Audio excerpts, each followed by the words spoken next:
When you're with a man who refuses not to get a job as part of the relationship and carry, the financial responsibilities of living in the home, eating the food, caring for the children, or whatever the case may be, when your financial values are not aligned, that is usually one of the first signs of domestic violence that many women often overlook because they're hoping and wishing on potential. They're feeling sorry. They're feeling like they're going to help this person and they could love him back to life. Hi, my name is Dr. Natalie Jones. I'm a licensed therapist. This commenter says, "This is how I found myself in a domestic violence relationships. It took me a long time to finally leave, and I'm still healing from it." This when a man refuses to get a job, refuses to take care of financial responsibilities, is the biggest red flag. And a lot of women jump into this situation. I've seen it a number of times over the years. They'll jump into a situation with somebody and they won't pay attention to how this person manages finances or manages responsibilities when it comes to working, and they're thinking, okay, well, it's going to get better. Well, I'm going to help him. I'm going to, we're going to work as a team to help get him back out there. And meanwhile, that person is weaponizing incompetence. Um, they are acting like they don't know how to go about finding a job, how to go about getting their resume together, how to go about, doing a job search, talking to people, networking, hitting the pavement, taking anything. Oh, I'm just going to hold out for a management position, that type of stuff.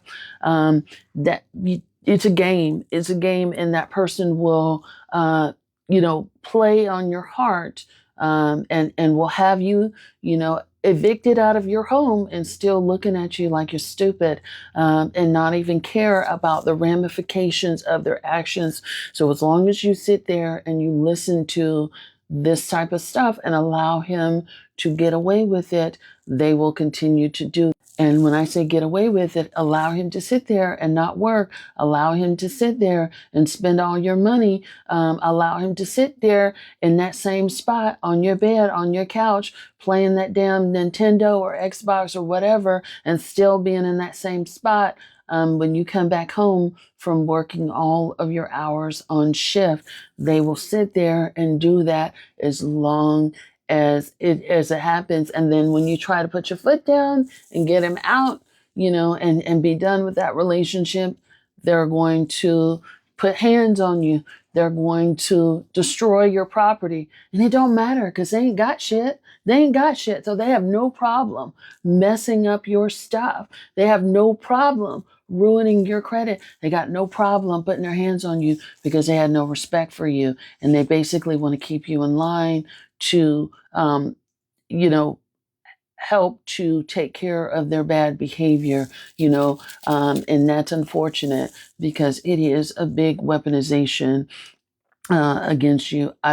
There have been many women, and there's still many women out there who probably secretly watch me that are CEOs of Fortune 500 companies, that are top attorneys at their firms, or top executives somewhere, that are handing over their check to pay for somebody who won't get up off the doggone couch, who won't, do what they need to do to take care of the kids. These women are basically running their homes, running their household, and doing everything. They're taking care of a grown child. And if you're into this thing, because I know there's some sugar mamas out there, mamas that don't mind taking care of. If you're into that, then this post is not for you. This is for women who really want their person to be responsible. And your person, here's the thing, it may not necessarily even start out this way, right? Like right now, for instance, right now we're having a huge economic downturn. So legitimately, you might have started out with somebody who was working, doing things, and seemed to be contributing. And then at a certain point, they got laid off, they got fired, whatever happened. And then they just gave up and didn't just, they weren't motivated to go back out there, and you keep getting excuse after excuse after excuse. So for those of you, and I'm sure there's going to be somebody else, I don't understand how women can get into this. Let me tell you, it doesn't necessarily always start out like that. Sometimes they start out doing what they're supposed to do, and then they withdraw. They slowly, the mask slowly drops, and they're like, I don't care. I like the princess treatment. I don't ever care to go back to work. I prefer to have her do it. I don't really respect her anyway. I don't really like her anyway, but she is good, good enough for me to live off of, to get my bills paid and to get fed and all that, get fattened up like a turkey. I'm okay with sucking the blood off of her and leeching off of all the great resources that she provides me. And so in order to do that, I'm going to come up with every lie. I'm going to become very temperamental the moment that she tries to bring up the fact that I should go out and get a job, or we need an income around here, or she's not okay. I'm going to get temperamental. I'm going to get hostile. I'm going to throw things. I might even throw my hands on it. And I'm going to tell you something else. I think it was last year, men are out there giving classes on this stuff. So this is not just random okey doke stuff. They all sort of follow very similar playbooks. And I've told you guys before about how there's TikToks, there's videos on how men are schooling each other on how to live off of insecure women, BBW, or plus size women, or women with low self esteem, and things like that. So stop endorsing this bad behavior. Even if you're his mother, and things like that. If this man is physically capable and able, and I'll tell you something else, I worked in skilled nursing. It's part of my internship with skilled nursing. I've seen men who are in hospitals, men who can't physically do it. And guess what? Even they still want to get up and try to earn. And they're trying to work on getting themselves physically back to a place where they can. And part of their depression, the biggest part of their depression is when they can't have that independence, they can't have that autonomy. So even men who can't still want to try to make that effort in some way. And I say that to say, if you have someone that's capable, able-bodied, that's telling you that they can't, you need to stop listening to that.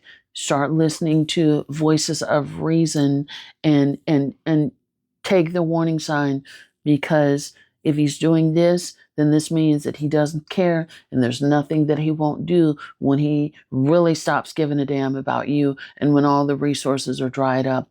He's showing you who he is, believe him. I hope that helps. Thanks so much for posting this. Like, comment, follow, and share if this has been helpful. And I'll, if there's interest, I can also do a post on women who are like this too, because there are women that are like this too, that are like, I don't care. I'm just gonna, I'm not gonna put any effort. I'm not gonna do anything. I could also do this too. And I may just do it anyway, but let me know if you have an interest in that in the comments down below. Thanks so much.